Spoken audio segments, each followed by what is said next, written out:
What I was going to say is, I'm aware that some people would say that academics, especially non-Jewish academics such as myself, should not talk about the Holocaust.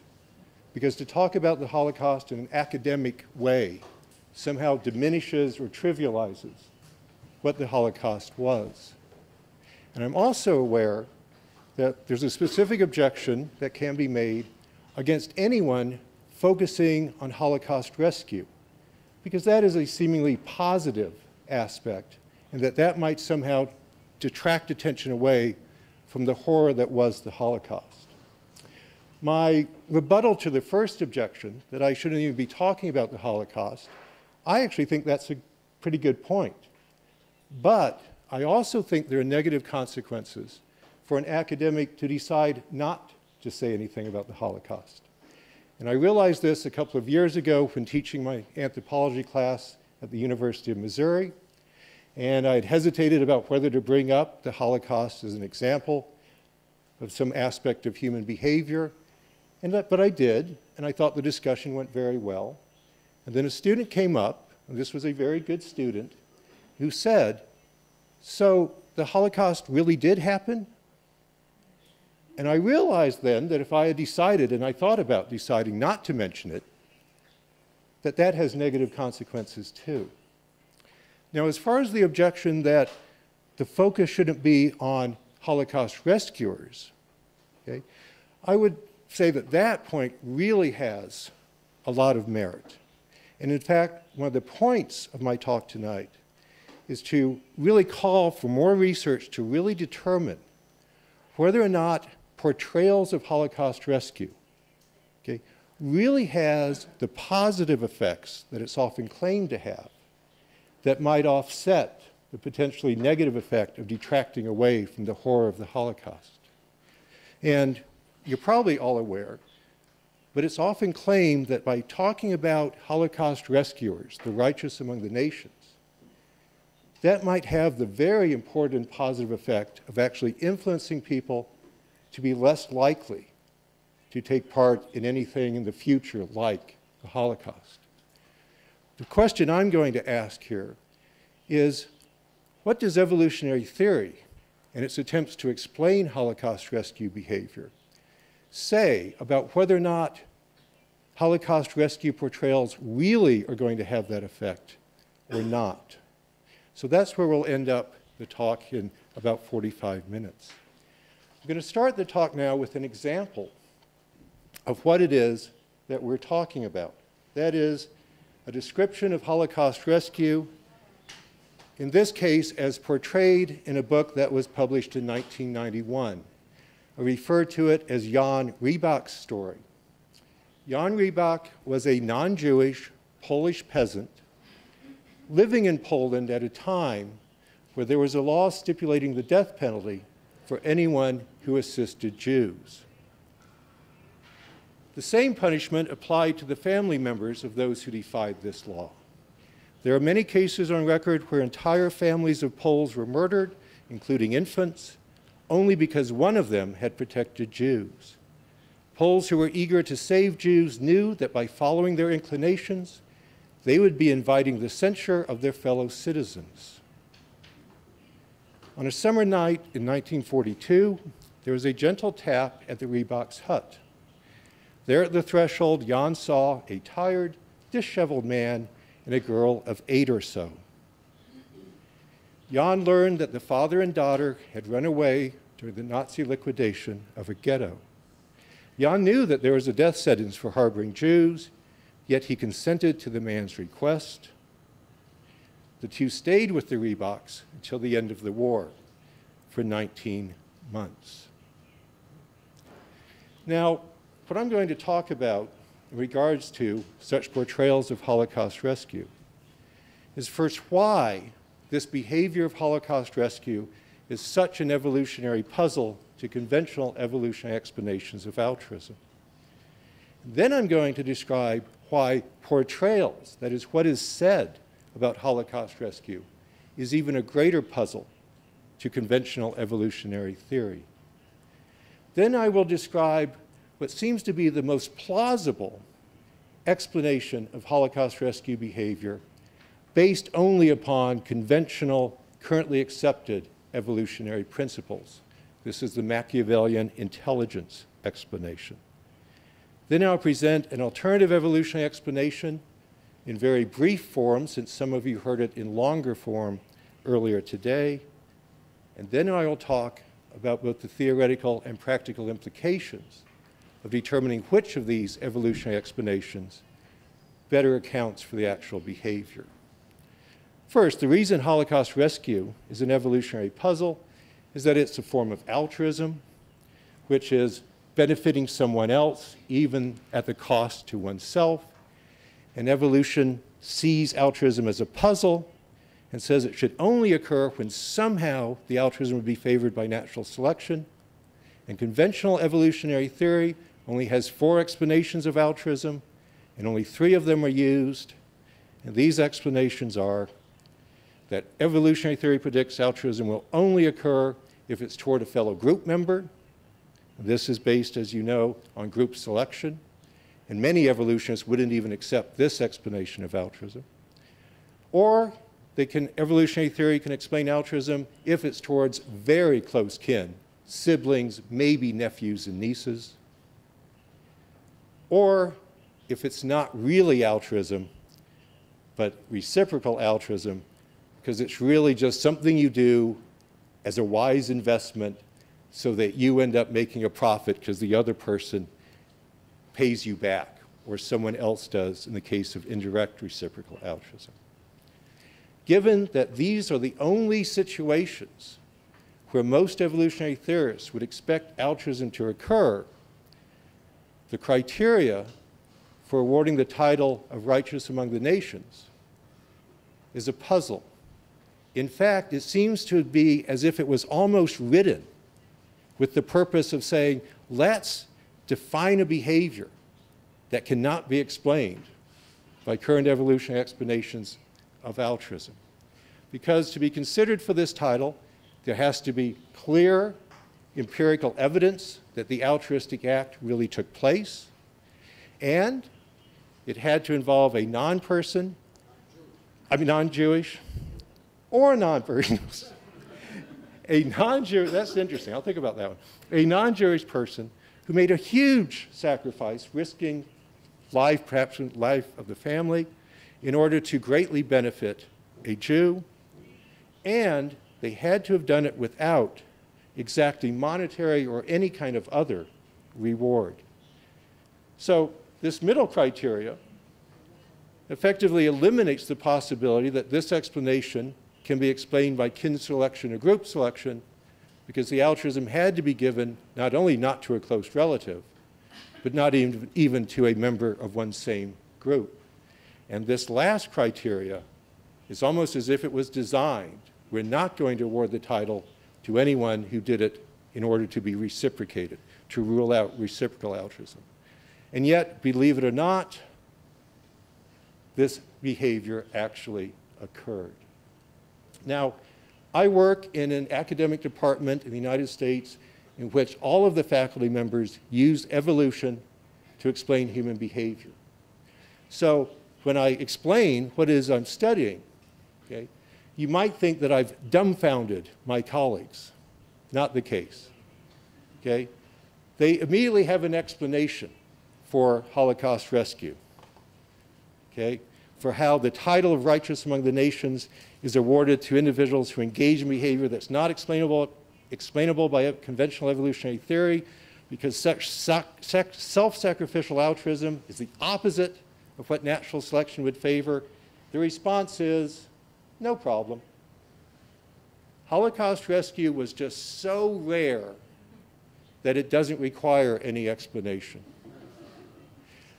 Put in a full form, the evolutionary psychologist John Tehan explains this. As evolution favors behaviors that have a higher probability of enhancing reproductive fitness, it follows that in certain, meaning rare cases, some behavior will not enhance reproductive fitness.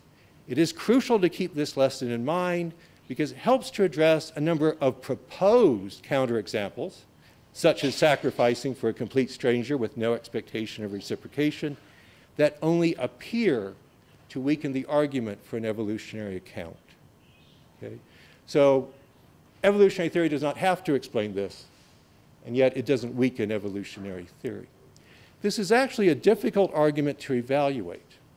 And it's not only because it's impossible to know how many more people engaged in Holocaust rescue beyond the 24,811 officially recognized by Yad Vashem. The real problem is there's no magic number below which it's not a threat to evolutionary theory. Okay? What you need to do to determine whether this really is a puzzle for evolutionary explanations is to look at the other behaviors associated with Holocaust rescue. And specifically, I look at what do other people say about Holocaust rescuers and their behavior. And I suggest to you that what people say, that is, the portrayals of Holocaust rescue, is actually even a greater puzzle or challenge to conventional evolutionary theory than is the actual behavior of Holocaust rescue. Now, if evolutionary theory would predict anything about how people would respond to Holocaust rescuers, well, first of all, the prediction might be they wouldn't say anything, they wouldn't notice. If the behavior is so rare, no one would ever say anything about rescuers. And if they would say it, they wouldn't say very much. It would be just as rare as the rescue behavior itself. This prediction is simply not true. Portrayals of Holocaust rescue are not rare. So far in my research, which is far from being complete, I found over 500 books with the or a major theme being Holocaust rescue. And of course, there are hundreds of more articles and book chapters on the topic. I found over 200 films, either documentary or feature-length films, on Holocaust rescue. This is not counting the thousands of videotaped stories about Holocaust rescue from rescuers, rescued relatives.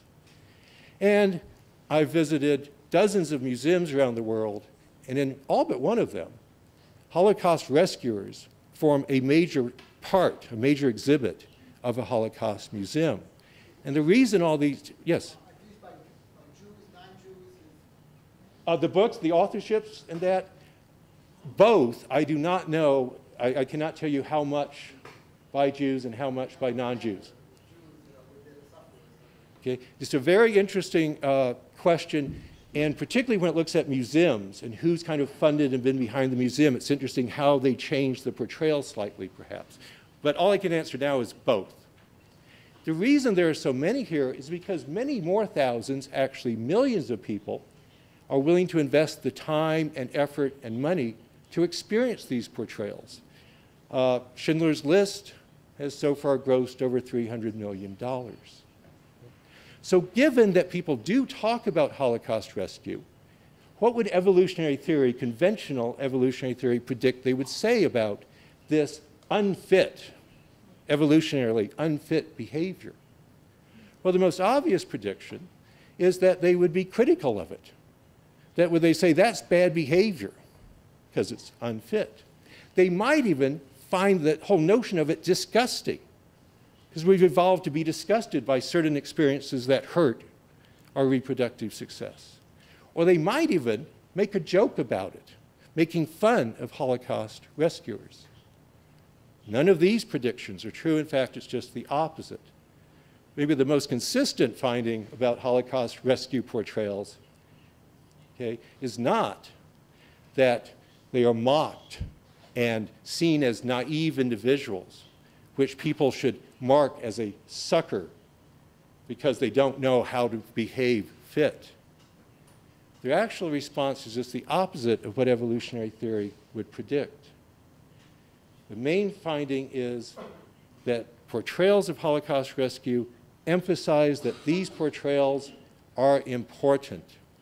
And I think this is summarized best in these few words. These stories should be read. Okay? They're not trivial, they're not a joke. And they're not bad and disgusting, they're good. Holocaust rescue and the portrayals of Holocaust rescue are both seen as good things. Now you may be thinking, well, of course they are, but remember, According to conventional evolutionary theory, Holocaust rescue was unfit behavior. It should be criticized, seen as disgusting, but it's not. In fact, Holocaust rescue portrayals are routinely claimed to have an effect on people that is known as moral elevation. Moral elevation is just a fancy label that psychologists have recently come up with to describe a long observed and described aspect of human nature. Before psychologists ever talked about it, other people talked about moral elevation, including Thomas Jefferson, who described it perfectly. Moral elevation refers to the fact that humans, when any act of charity or of selfless sacrifice for others is presented either to their sight, they actually see the act, or their imagination, they hear a description of this act of selfless sacrifice for others, feel a strong desire themselves of copying the behavior, of doing similar charitable acts. Now, why psychologists sometimes focus on the warm feelings involved in moral elevation, to me what's really interesting is that those warm feelings actually lead to copying the behavior. And this altruism is not just directed back to the original altruist in the story. It's directed towards anyone, even strangers become targets of altruism when people are morally elevated. This reaction is a real puzzle to conventional evolutionary explanations of altruism. The fact that this altruism is directed towards even strangers is why it's so often described in terms of the Good Samaritan. I know of no specific portrayal of Holocaust rescue that has actually used the term moral elevation to describe the effects of these portrayals, but they nearly always use the common day synonyms. First, for that warm, fuzzy feeling, portrayals of Holocaust rescue are claimed to be moving, inspiring, uplifting, or touching.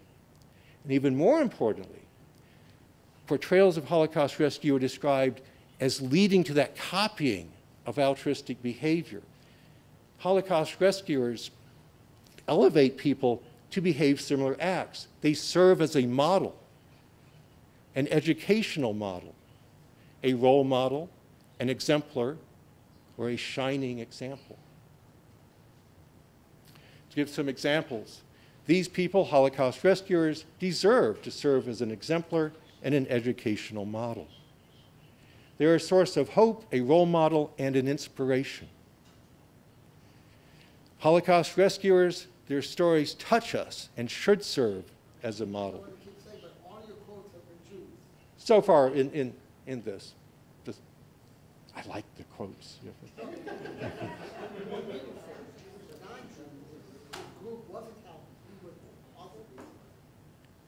It's interesting, I think you could argue either way about whether non-Jews saying this or Jews saying this would be more meaningful. And I think we'll come to that point near the end, so I'm glad you brought it up. Keep that in mind. Okay? In this case, a specific example of someone being awarded the official title of righteous among the nations becomes a shining example of noble humanitarian behavior. They also talk about that people are eager to copy this behavior. Okay? And they also even recognize this kind of chain reaction of moral elevation that they can create. You tell one person a story about a Holocaust rescue, that morally elevates them to do some other act, that morally elevates someone else. And this is all seen as a good thing. But this is a real puzzle to conventional evolutionary theory. Okay? To see why it's a puzzle, notice that so far, all of these assertions about the morally elevating effects of Holocaust rescue are made without any supporting evidence. In fact, the only time that it's even presented as a question, should we, or is it good to copy Holocaust rescuers, is put in a form of rhetorical question that doesn't need to be answered because the author knows that you're answering yes. The other interesting thing about this quote, which I'll finish in a moment, is this not only says it's good for us to copy this unfit behavior, it's good for us to make sure our children copy this unfit behavior. As if from an evolutionary point of view, if we somehow manage to still survive and reproduce despite being so unfit and happen to have a child, we better make sure that child also engages in unfit behavior. But this is just asserted, and there's no question about that. You will say, yes, these should be the heroes that our children emulate. The yes isn't actually there, it's just assumed. So the author goes right on. Is this form of altruism involved in Holocaust rescue to be regarded as an esteemed virtue? Of course it is, because the author goes right on. The real question then is, how can we get our children to copy their behavior? Do we want both parents and teachers to come in and influence our children to behave in this altruistic way, like Holocaust rescuers? Again, no need to present any evidence. It's assumed that the reader will say, yes, of course we do. But try to change the question to, what would the theory of evolution by natural selection, using only conventionally accepted explanations of altruism, what would that predict humans would answer each of these questions? Do you want your children copying unfit behavior? No. Should we tell children that this unfit form of altruism is good? No. Do we want other people influencing our kids to be fools who selflessly sacrifice and engage in this terribly unfit behavior? No. And evolutionary theory would predict we might be willing to use violence to prevent anyone from influencing our children this way. But the puzzle to evolutionary theory grows even greater. Not only do Portrayals of Holocaust Rescue say this is good behavior I want to copy and good behavior that I want to make sure my child should copy, but also if my child should somehow manage to survive to reproduce and have kids, I want to make sure my child tells their children to engage in this unfit behavior. And you see this in many portrayals of Holocaust rescue. Often it's phrased as these stories need to be passed on to some unstated number of unborn generations. You even find this message as you're leaving Yad Vashem, literally carved in stone, where it refers to the entire Holocaust and the importance of telling that to your children and telling them to pass it on. But also, that would include the large part of Yad Vashem that's dedicated to the righteous among nations. It's as if you tried to create something that should never evolve. People praising behavior that's going to reduce their fitness, their reproductive success, and then making sure that all of their descendants, as long as there are somehow any descendants, also engage in this unfit behavior. The puzzle grows even deeper. It's not that these portrayals are seen as a rare, strange event that we should start copying into the future. Portrayals of Holocaust rescue often connect the behavior of Holocaust rescuers to a long chain of such unfit behavior going back thousands of years by tracing it back to biblical sayings such as, you shall love your neighbor as yourself. The story of the Good Samaritan, that Holocaust rescuers are just copying the Good Samaritan's behavior. Another example of that, this case by a non-Jewish Reverend John, just I had no idea if I had any non-Jews quoted or not. Okay, I'm done. No. And as has been pointed out, actually, in someone who's kind of critical about the title Righteous Among the Nations, but they're right in pointing out that portrayals routinely, okay, it's not just that we start now to passing on this tradition of unfit behavior. Somehow, this tradition of unfit behavior has managed to exist for thousands of years. How could this possibly be? What makes it even more puzzling is that this encouragement of this unfit extreme altruism is not just a little tangential part of these traditional religions, it's a pretty central and important one. You have to pass down this unfit behavior in order that the world may survive. Okay? Or in the case of Schindler's List, the executive of the Disney Studios that produced it said, this movie is so important, it will actually change how people on this planet think and act. That may seem extreme, but it's roughly in line with the Talmudic saying that's always included, translated slightly differently in different portrayals, of whoever saves one life, it is as if they have saved the whole world. So, this is the puzzle. How can conventional evolutionary theory explain portrayals of Holocaust rescue as being important, not something to just joke about, as being good, some behavior that should happen, and you should not only copy it, you should make your children tell their children to tell their children to copy it. And how can it explain that this tradition of encouraging this unfit behavior existed for thousands of years? Now, at this point, you might think my evolutionary colleagues are dumbfounded. Nope. Actually, at this point, I look up for my explanation, and they have a large, knowing smile.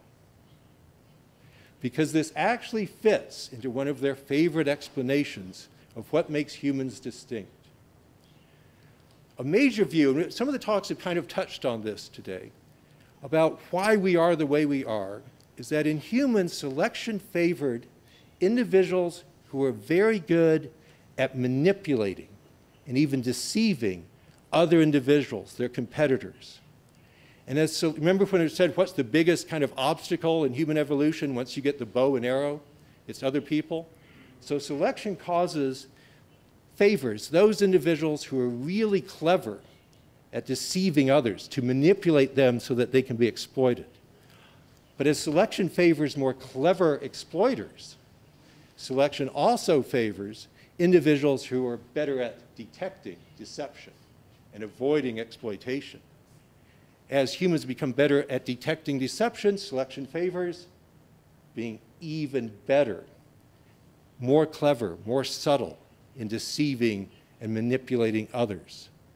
What results is a primate with an extremely large head, containing a brain that is very good at doing what? At coming up with extremely complex, subtle ways of deceiving and manipulating other humans.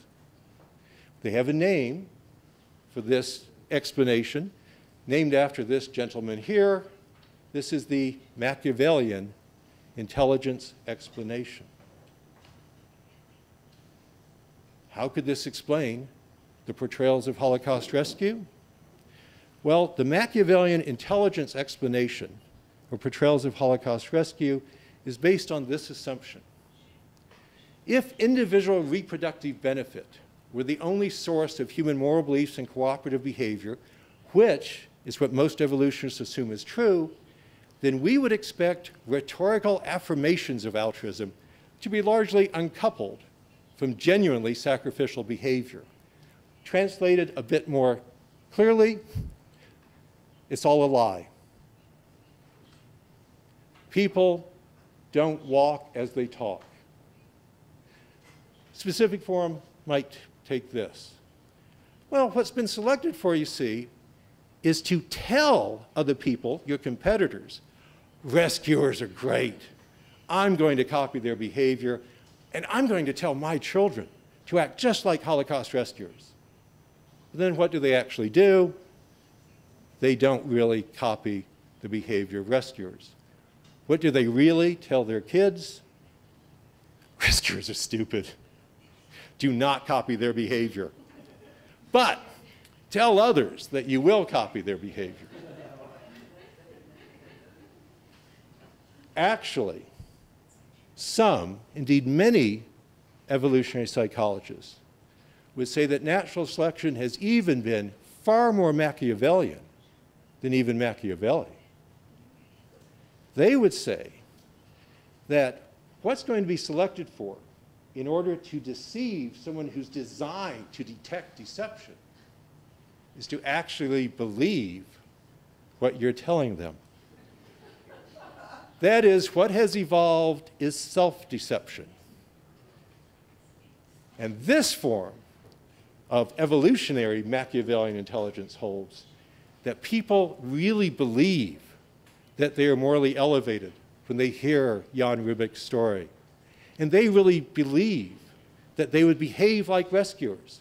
And perhaps they don't even notice when they don't behave like rescuers. Because the best way to deceive someone is to actually believe you're telling the truth. Now, let's not discount this explanation. Have you ever known a human who's lied? Have you ever known a hypocrite? Have you ever tried to manipulate? Okay. I haven't, but no. And I do believe in God. So now do you know? Never mind, okay. So this actually is plausible. Okay. One way to look at to see if there's any real evidence for this is to look at what this Machiavellian explanation would predict about the actual Holocaust rescuers. And the prediction would seem to be, oh, I'm sorry, I forgot. It's not just Portrayals of Holocaust Rescue that's the result of this self-deception. It's also, yes, it's kind of important. It's all of religion. Okay. You should be writing that down. That was really, oh, never mind. Okay. But no, this is applied to all of religion. It's simply the grandest self-deception of people believing that they really love their neighbors themselves. They really don't. So what would this predict about the actual behaviors of Holocaust rescuers? Well, as some of you know, there have been numerous studies done by interviewing actual Holocaust rescuers and trying to find out what distinguished them from the many people who were not rescuers. And although no study that I know of has ever specifically tried to test the Machiavellian intelligence hypothesis, which would seem to predict that those people who actually engage in the unfit behavior, they're the ones who are a little bit inferior in the Machiavellian intelligence. They're the naive ones. They're the ones who get duped into actually doing that. Maybe the self-deception is still proven like this. Maybe that's it, okay? But Evolutionists will answer that. they would. And they might even believe it. And they might even believe it, okay? My view on this whole self-deception thing is, how would we know? Because any findings we would have, we might just be never mind, okay. But even though they haven't been explicitly testing the predictions of this, they have in general looked at, so were Holocaust rescuers just foolish saints? Were they just kind of not smart enough to know that what they were doing was dangerous? And that does not seem to be true. Okay, they were not naive individuals, they were not suckers. I think the most influential study on Holocaust rescuers is a book called The Altruistic Personality by Sam and Pearl Oliver. And they conclude that neither knowledge nor comprehension appear to distinguish rescuers from non-rescuers. Indeed, the majority of rescuers perceived quite accurately the risk both to themselves and their families. Eva Fogelman, I think, sums this finding up much more succinctly when she says, rescuers were no fools. I don't know of any study finding any evidence that Holocaust rescuers just weren't as clever. In fact, I would say that anyone who was successful, even for a short period of time, in hiding Jews or helping Jews escape the Nazis, probably was above average in cleverness and Machiavellian intelligence. Okay? So, I think it's worth at least considering an alternative evolutionary explanation of Holocaust rescue behavior. And I'm going to present this very quickly because most of you heard the long form earlier, so I can get to the practical implications of it. The alternative evolutionary explanation of both Holocaust rescue and the portrayals of Holocaust rescue that I'm going to present incorporates morally elevating traditions into evolutionary explanations of human behavior instead of explaining them away as merely lies, perhaps produced by self-deception. And the way I think morally elevating traditions can actually be incorporated into evolutionary explanations of human behavior, both religious behavior and non-religious behavior, is through this explanation of altruism described before, where, and this is the fourth evolutionary explanation of altruism that's largely ignored, parents should be selected to influence their offspring to be more altruistic than those offspring otherwise would be. Due to the fact that siblings only share 50% of the genes, they should only value their sibling half as much as they value themselves. But to the parent, because the parent's equally related to both offspring, they should be selected to somehow try to influence their offspring to love each other as much as they love themselves, to be willing to sacrifice for their sibling. While this is a recognized explanation of altruism, no one has realized what happens, the consequences, when this moral code of loving your sibling as yourself becomes passed on from one generation to the next, that is, becomes traditional. When parental manipulation becomes traditional, it can cause altruism that decreases reproductive success, number of offspring, but increases descendant-leaving success, the number of descendants alive after many generations. And I suggested this morning that this may be the evolutionary function of religious traditions. Just to quickly show how this can happen, say without passing on any traditions, an individual at the top has 3 offspring, 5 grandchildren, and 7 great-grandchildren. By passing on a tradition that influences one of those offspring to sacrifice more than is in their own interest, say that even makes them give up their life for their siblings, that act reduces the reproductive success, the number of offspring of the first parent there, from 3 to 2. But if that sacrifice that costs the life of one offspring greatly benefits the reproductive success of the remaining siblings, it can lead to more grandchildren. Now let's specifically say that this tradition is asking an individual offspring to give their life for their other co-descendants, because all of them are going to be equally related to the original parent. And if that parent can get these first 2 offspring to repeat that moral code and tell the next generation to be willing to give their life for any other co-descendant, then that will again favor the original parent's descendant-leaving success. And let's also say, and this is new from this morning's talk, that the individuals happen, a mutation occurs, and they experience moral elevation.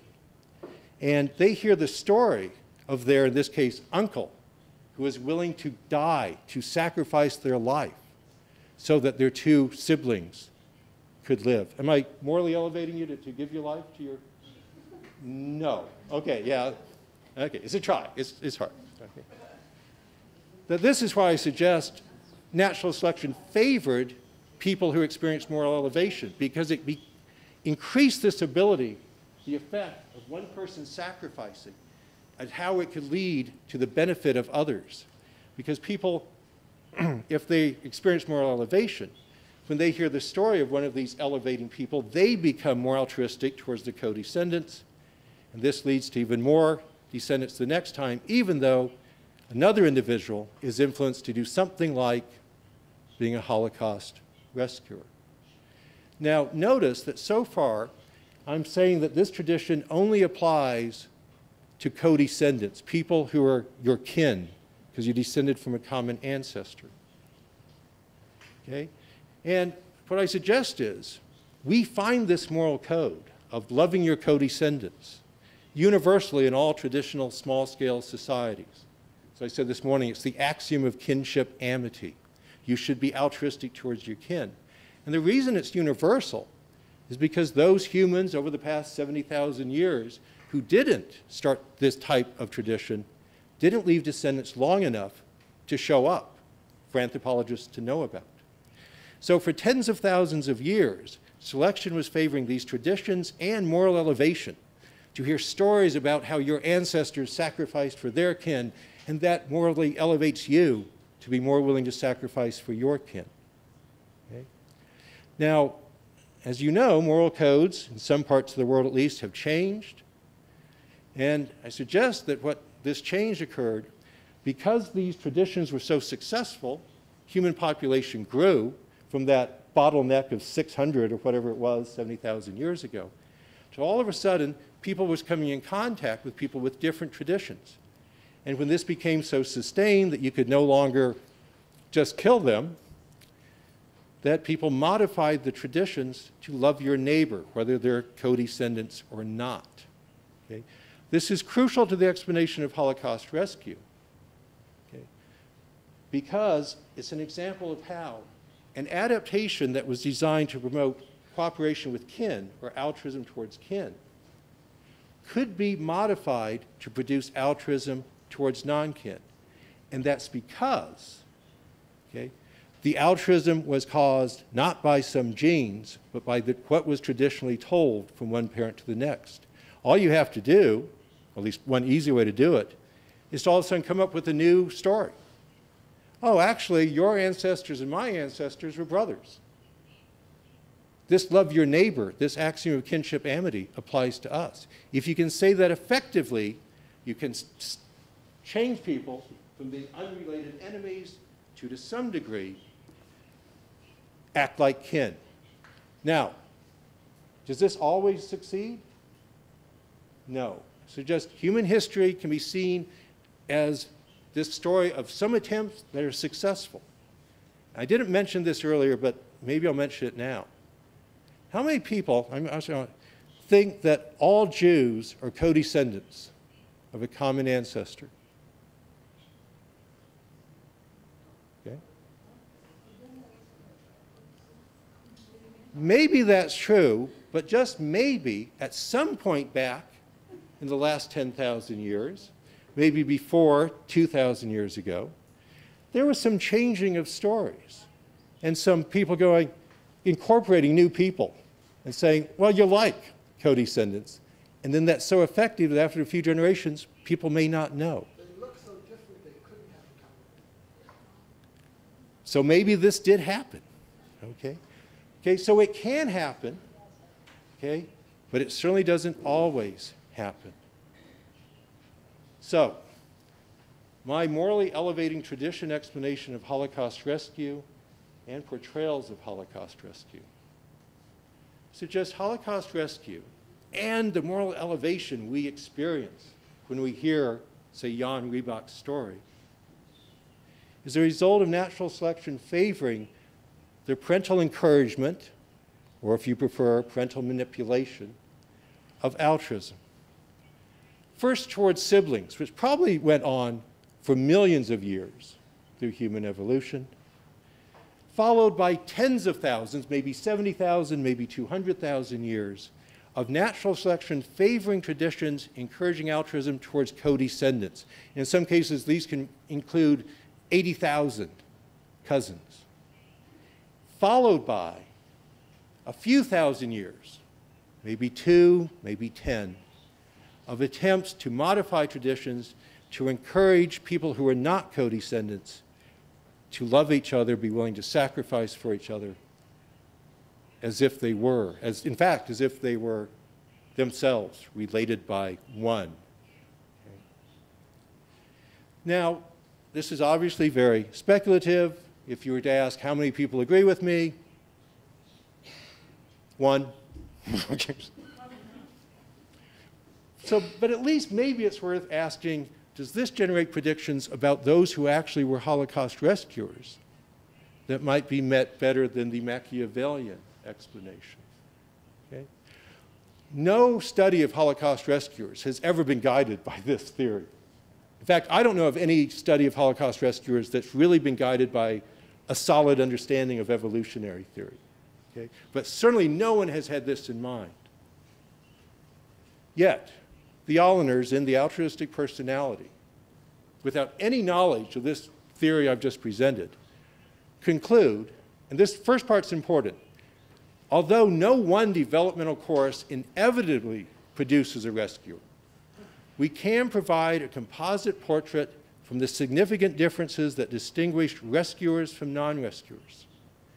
And immediately they say, that is what distinguishes rescuers from non-rescuers, begins in close family relationships in which parents model caring behavior and communicate to their offspring caring values. They go on to say, parents set high standards and they expect their children to meet, particularly with regard to caring, to altruism towards others. They implicitly or explicitly, through language, communicate the obligation to help, to be altruistic others in a spirit of generosity without concern for reciprocal altruism, without concern for external rewards or reciprocity. Parents themselves model such behaviors not only in relation to their children, they don't just tell the children, love your sibling as you love yourself, but also towards other family members and unrelated neighbors. Earlier study by Perry London came to this conclusion. In summary, in all of those Holocaust rescuers we interviewed, strong identification with a very moralistic parental model gave people the impetus and endurance to continue their rescue activities.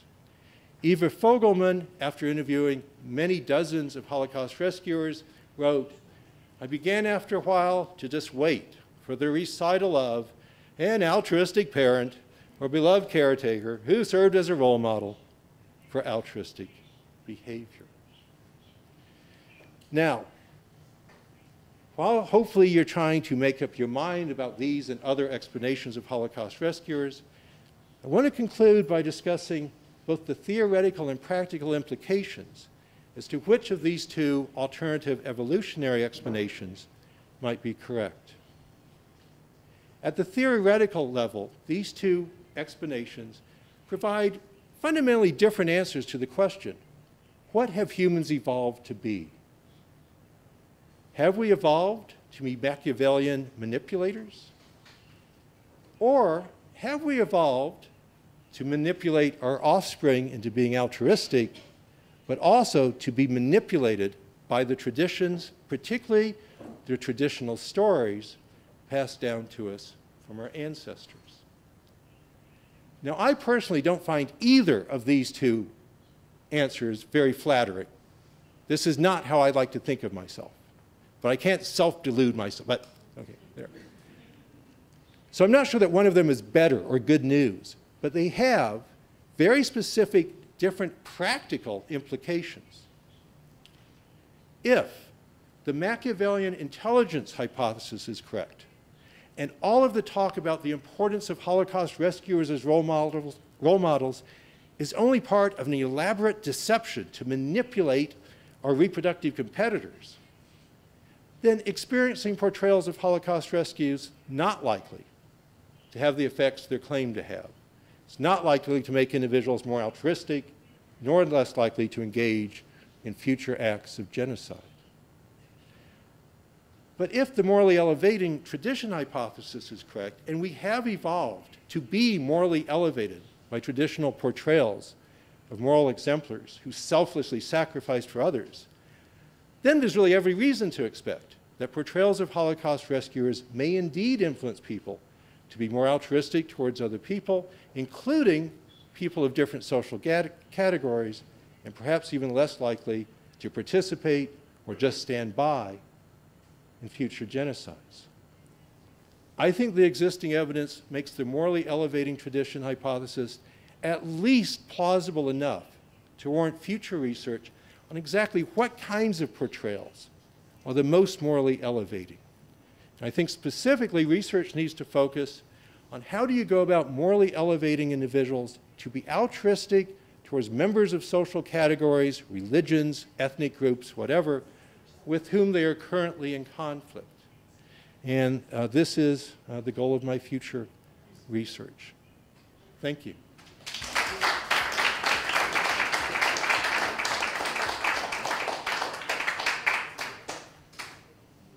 what should we do with the microphone for questions? Or? Hypothetical. How is self-deception significantly different than cognitive dissonance, according to Festinger? You're asking the wrong person. I don't think there's any evidence for this evolved self-deception, and I was actually very serious when I said, if we have self-deception, how could we ever know? Okay? So I'm not the right person to ask about such mental things. Remember, I still can't tell whether Paul believes in God or not. Of course I do. You do? Of course. Okay. By the way, does anyone know whether or not I believe in God? Do you know if I believe in God? No, because you haven't asked me. Would you ask me? Do you believe in God? Thank you for asking. No, I don't. Now do you know? As What much do as you they know imply? about me. Are you implying that I might lie? You're right, you caught me. You caught me. I do believe in God. Maybe. I don't. No. Oh, that hurts my brain. Yes. I will use that. Thank you. But now, Yes. what about Darfur? What about Darfur? It's going on. Yes. It doesn't make big headlines in Israel where one might think it ought to. The Holocaust that goes on, the genocide that goes on in Africa. There are some rabbis who are out in the forefront, but what about it?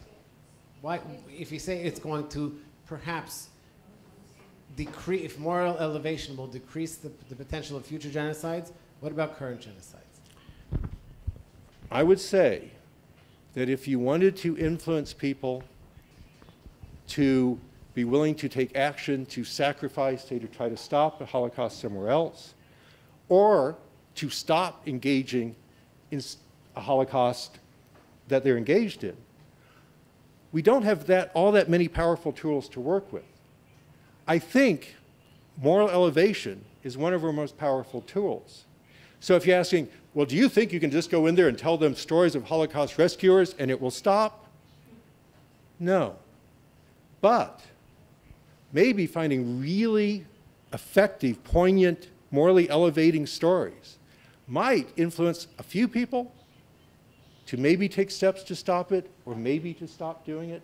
And it's not like we have other alternatives that necessarily would work better. I think if we had more knowledge about what's really the most effective way of morally elevating, we could have more success in doing something about that.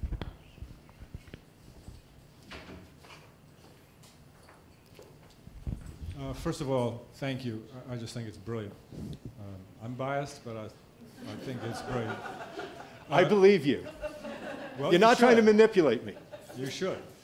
A couple observations and an idea.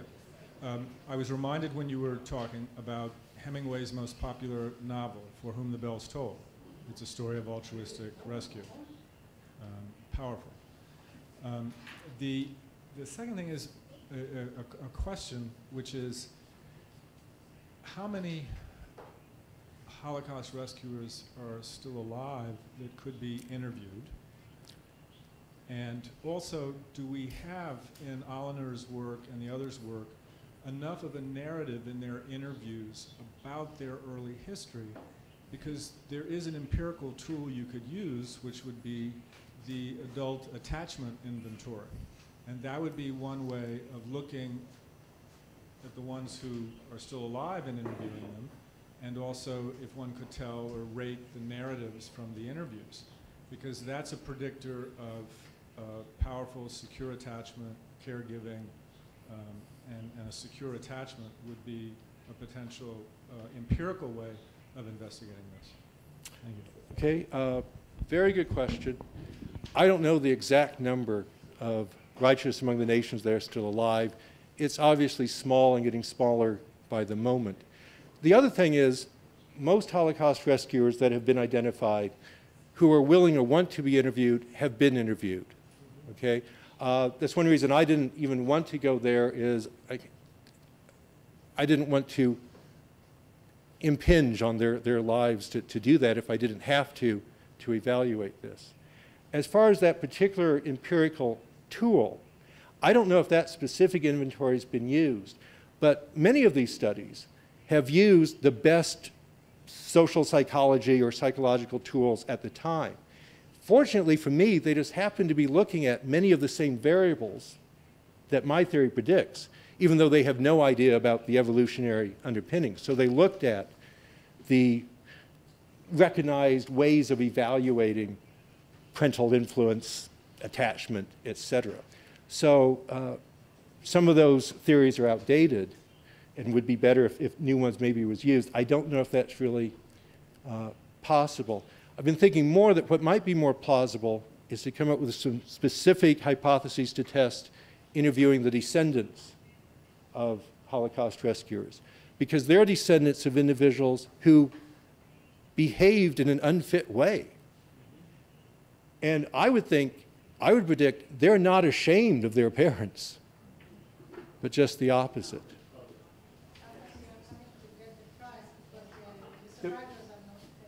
That is very common, and they're very proud to do that. I can tell you a story of a daughter of rescuers in my family, because of the cousins. One of the cousins of my mother in Belgium married a non-Jewish woman. His father and mother saved many Jews. They were communist, and they saved mainly Jewish people who had been members of the Communist Party. And this woman is so proud of her parents. She came here and she took a picture with they planted a tree in Yad Vashem. And she's always telling us that her parents have rescued many Jews. Also his husband, the cousin of my mother. Right. And so I can see how proud she is, and how meaningful is that story for her. The way they saved people, the way people came to the village, and so on and so forth. So this is I think that would be the most common response. Most probably. Thank you for that.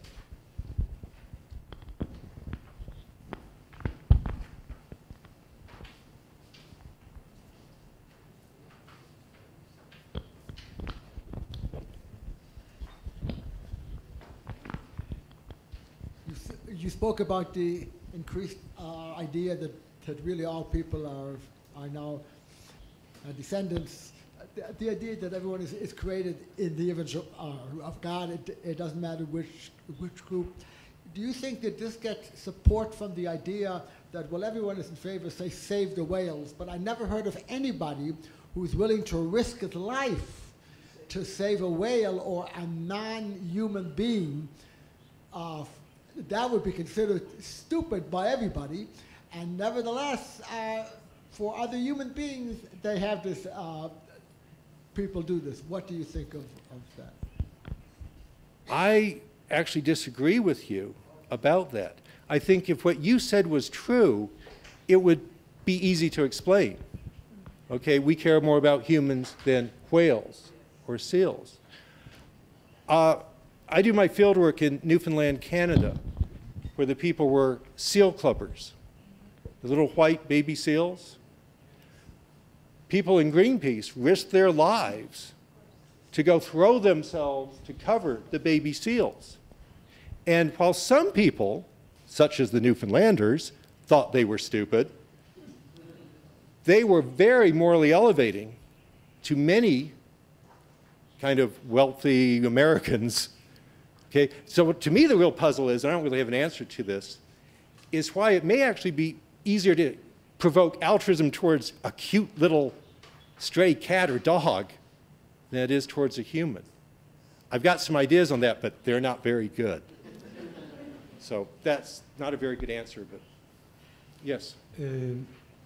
Maybe the result of your debate with your friends is that this theory is not as deterministic as it sounds. In other words, that maybe evolution theory, since it does take into account also environmental issues, you could influence through learning theory or other ways education. And the fact is that I have to admit that one person that I admired, and I felt very bad that most of us Jews would not have done this way, was the previous Pope that was carrying that child on his back for a few miles, and he became for me a role model, even though he was a Pope and I was an observant Jew at the time. And I didn't find that many Jews that would have done the same for Gentiles. Well, I don't want to go into this because I know that I'm touching on nerves here, so I wouldn't go into that. But al smach ma, because rabbis have written responsa about not taking care of on Shabbat, if there is an earthquake, some rabbis, okay, again, I'm sorry I got into it. I know always that there are some open wounds that you shouldn't touch on, but this is the way I feel. I feel that there are role models among human beings, and it is moral lifting, and educationally it should be a way to educate people, but not take it as a given that it would happen. Nietzsche was saying that maybe we Jews created this morality so that because we were a minority and we wanted to make sure that we're not extinguished, and Nietzsche became the source for Nazi theory. So you could use Machiavellian thinking, and some theorists did, philosophers, but this doesn't take away from the wonderful idea that both Jews and Christians advocated, that everyone that saves a human life is as if he saved an entire world. Other Talmudists, however, said everything that saves a Jewish life is as if he... So here is the minute places, the pitfalls that people can fall into. I'm sorry if I created some problems. If I might answer the first part of that, when you said that my evolutionary explanation was not as deterministic as some other evolutionary explanations, if you go back to my first talk in the beginning, I had a goofy little slide of some DNA strands interacting with a bunch of things in the environment to produce behavior. And my point there was to show that all behavior, moral behavior, religious behavior, like all aspects of all living things, are not determined by genes, nor the environment. It's always an interaction of both. And there's nothing about evolutionary theory that says genes determine behavior. So there's no reason that cultural traditions of learning and teaching don't belong in evolutionary theory. They belong just as much as talk about genes. For the rest of it, it just shows, remember, the vast majority of non-Jews in Nazi-occupied Europe did not risk their lives to rescue Jews. It's not inevitable. That's why I think we need to find more effective ways. Can I just ask one question back? Did anyone experience moral elevation at the beginning of the talk with Jan Rieback's story? Okay. My own experience, and I shouldn't tell you this because it fits the self-deception more than my explanation is. I can read those stories, and I do, all day long. But when I go to read them in front of others, I have to really struggle not to tear up. And I hate to say it, but that might support the idea that this is a manipulation. I didn't say that, because that would just be bad. There are probably many Nazis after the Holocaust that killed themselves. So in a way, does that make it that they saved their kin and their families by killing themselves so that people couldn't find them? What a great question. Okay, I've never really thought of it. Okay, I don't know how many Nazis. Okay, the question, if I understood it right, was it started with observation that some Nazis killed themselves after the war. And you're asking why they might do that. And you were suggesting that maybe it was to protect their families, that somehow people would not be as vengeful on their families if they committed suicide. I've never thought of that. I find it interesting. I don't know. My answer is, I don't know. Good question. I'll think about that. And also, wait, I forgot it. Oh boy, do I know that feeling. Yes.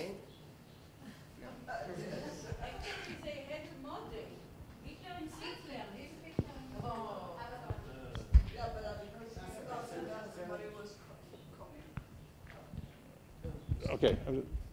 Yes, Hitler committed suicide. Did that in any way reduce vengeance? We didn't. That was himself. For himself, that he wouldn't be killed. Which you would say wouldn't count. That's not the kind of reason you'd be looking for. Yes. Excuse me, my English is not so good, but Neither is mine. well, not to compare.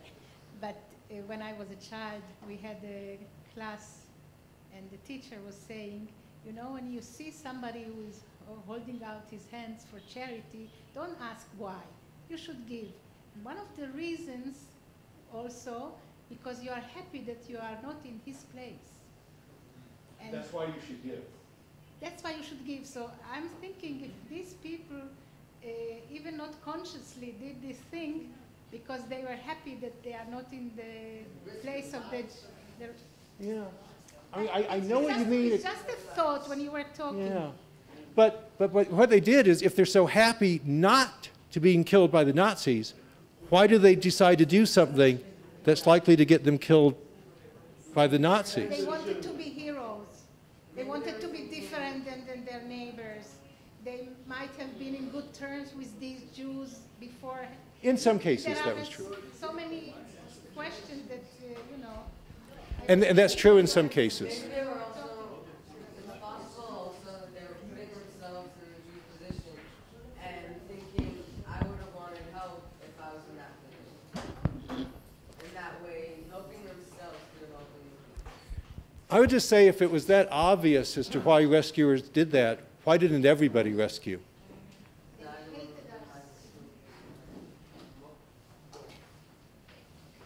It's true.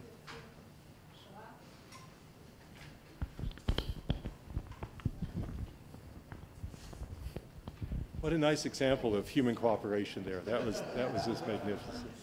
I had two quick questions. Yes. One was, I had heard, I don't know if it's factual, that more of the rescuers were religious Christians than, is that not? It really, rescuers varied the whole continuum from extremely religious and saying that's why we did it to being very atheistic and not doing it. So sometimes that came up. Actually, I think in the majority of cases, slightly, it came up to some degree, but how important that was or whether it came up at all varied.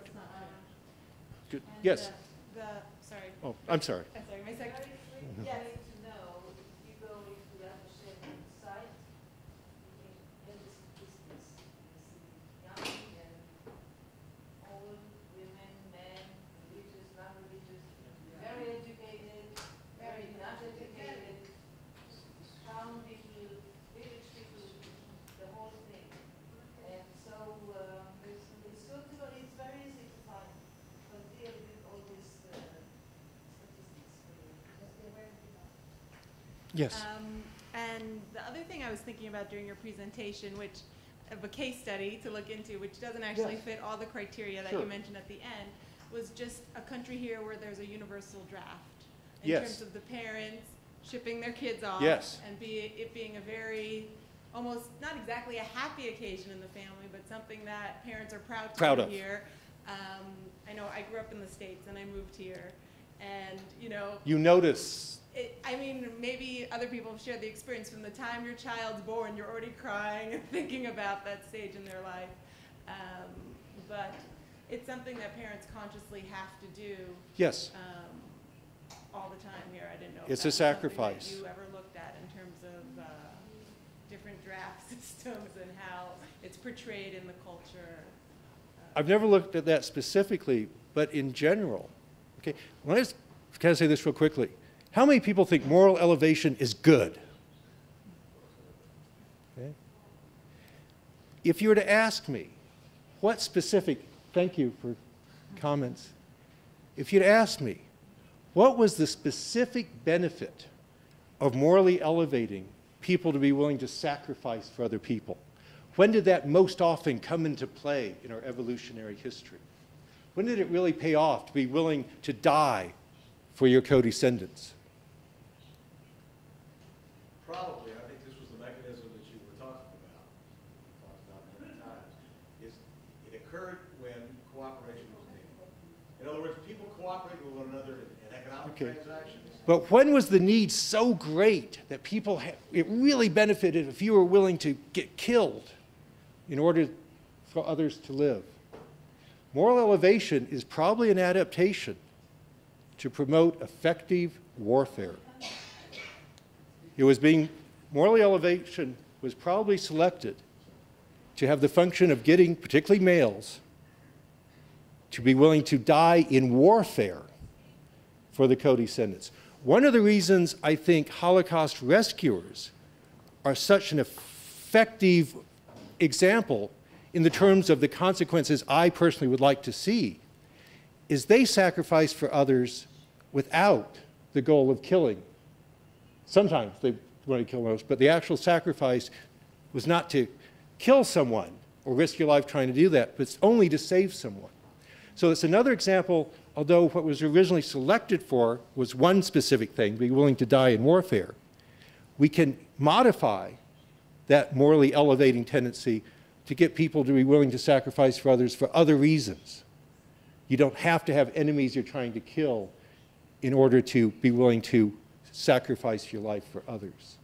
So moral elevation, like everything that's evolved, is neither necessarily good or bad. Yes. Thank you for your lecture. Did you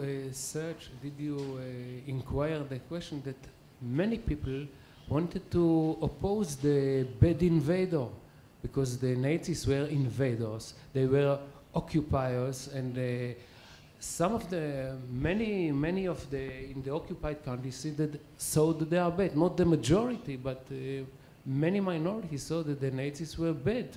And they are exploiting the country, so they want to oppose. And that's why they help Jews. Okay.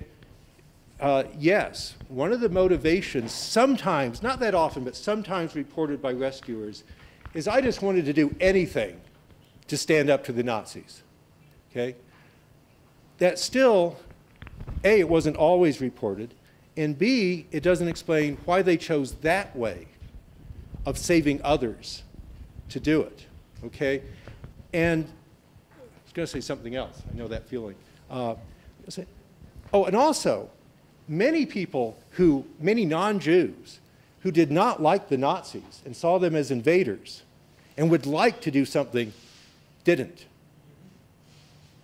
Okay? So you still have to explain why did those people, some people, not others, do a risky way of standing up to the Nazis that also was a way of saving the lives of Jews. But just being anti-Nazi was sometimes one motivation, absolutely. Yes? Why would you not call your tendency to tear up in front of groups a costly, hard to fake, honest signal?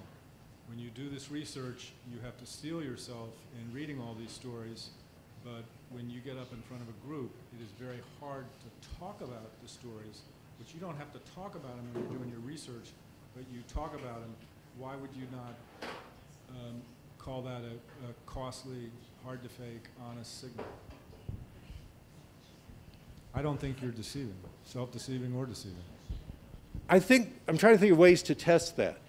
It might be interesting to look at, It doesn't have to be me. In fact, I prefer it wasn't me. But look at someone and see if when they talk about this to maybe to people that they don't care about or that they really already have relationships, and see if they also tear up as much, or if it's when they're trying to influence certain people, certain type of relationship. I think there might be some possibility to study to try to really see what's going on there. But anyway, it's terribly embarrassing to just start bawling while you're reading it.